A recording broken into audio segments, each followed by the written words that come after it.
day one going to the park, you're kind of told certain things. If Mr. Snyder is there, don't walk past him, don't look him in the eye.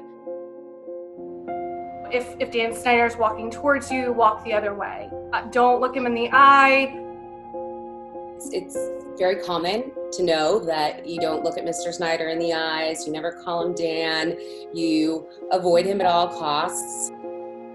I was warned that whenever he was in the building, we weren't supposed to be, quote unquote, wandering around, and to avoid looking him in the eye if we ever did run into him.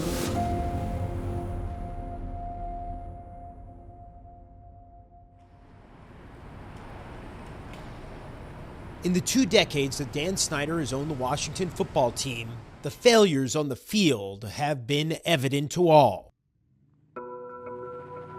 But behind the scenes, the story is much more disturbing, according to dozens of former employees. They describe a toxic workplace culture, an environment ruled by fear, in which they were constantly harassed and demeaned. I remember one specific situation where I got up from my desk to go to the bathroom, and a friend of mine just panicked and said, "Where are you going?" And I said, I'm just going to go to the bathroom. And she said, "But Mr. Snyder is in the building." And I looked at her and said, and so what? And she said, "Well, we're not supposed to be wandering around. The owner's present. You're not allowed to go to the bathroom. What does that say about the work environment?" What do you remember about the first time you interacted with Dan Snyder? So in all my many years, the only time I've ever interacted with him was at fight night. Tiffany Scorby was a cheerleader in Washington for 7 years in the early 2000s. In 2004, Scorby and her fellow cheerleaders performed at a charity event known as Fight Night. After the cheerleading squad's routine, Scorby says she encountered Daniel Snyder. He was very socially awkward. He, again, wasn't really listening to me. He was kind of looking through me and cut me off and said, "Tony's here." Tony was Dr. Anthony Roberts, a local ophthalmologist who performed LASIK eye surgery on Scorby in 2003. He was also a longtime friend of team owner Dan Snyder's. He said, "We have a hotel room." And I said, I didn't say anything. And he said, "Why don't you go upstairs and get to know one another better?" And I was trying to process if I heard him correctly and waited for an uncomfortable laugh. Was he being serious? Sure enough, he was being very serious. And I just walked away. I said, I'm sorry, I have to work. Have a great evening."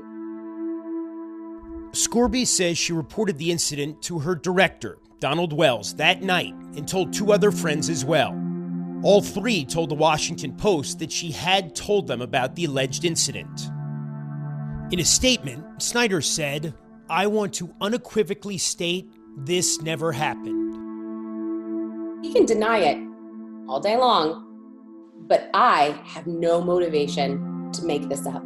He has a lot of motivation to make this up. I don't. So I'm fine to go toe-to-toe with him on it because I know people say it's he said, she said. She said it because it happened.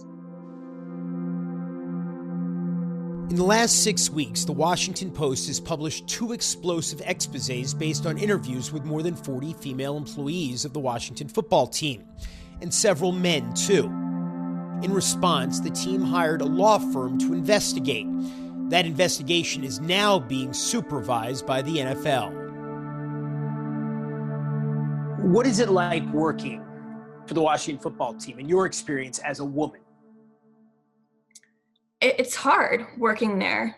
You just know that depending on the certain way that you dress, that there's going to be comments made about what you're wearing, how you look. Being a woman there were obviously comments made daily about your body. It was more or less who didn't make a comment. And I know that sounds horrible, but it's the reality. You try not to internalize it. It obviously can mess with your self-esteem and your self-worth to a degree. I was followed to my car by a player who I kept saying, I don't want to go out with you. I don't want to go out.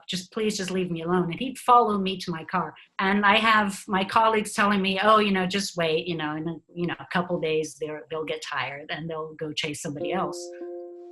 How is that acceptable? What responsibility does Dan Snyder bear for this environment that you describe? He's 100% responsible.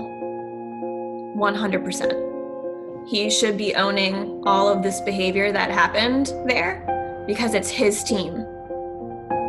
When you hear Dan Snyder say, I'm going to change the culture here, what do you think?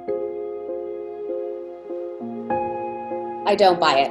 He's incapable of it. As long as he's part of the organization, as long as he's leading it, nothing's going to change. If the league has any value for women, including their fans, this is an opportunity to send a clear message that they're not going to tolerate this type of behavior. What do you think the NFL should do about Dan Snyder? I think they should remove him. In other places where I worked, the sexual harassment was about the individuals. At the Washington football team, I felt like it was institutionalized. The ownership or the leadership of the company, I don't think they respect women.